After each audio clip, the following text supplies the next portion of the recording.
السلام علیکم ناظرین، آن نیوز کے ساتھ میں ہوں ربیہ انجم۔ خبر شامل کرتے ہیں فاروق آباد سے۔ فاروق آباد ضلع انتظامیہ کی دوسرے روز بھی قبضہ گروپوں کے خلاف بڑی کارروائیاں۔ 5 تحصیلوں سے 684 کنال اراضی قبضہ مافیا سے واگزار کروا لی۔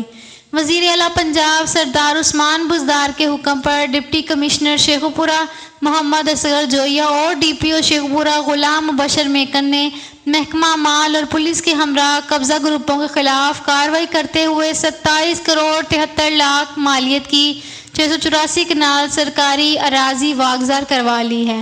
واگزار کروائی جانے والی اراضی میں تحصیل شیخوپورہ سے 200 کنال، فیروز والا سے 60 کنال، تحصیل مریدکے سے 192 کنال، صفدرآباد سے 216 جبکہ تحصیل شرک پور سے 16 کنال اراضی سے شامل ہے۔ بااثر افراد نے عرصہ دراز سے سرکاری اراضی پر قبضہ کر رکھا تھا۔ حکومت پنجاب کے احکامات کے مطابق قبضہ مافیا کے خلاف سخت کارروائیاں عمل میں لائی جا رہی ہیں۔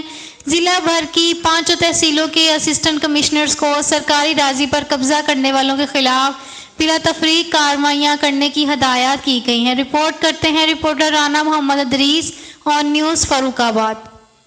لائک کریں، کمنٹ کریں، شیئر کریں اور بیل آئیکن کو پریس کرنا مت بھولیں۔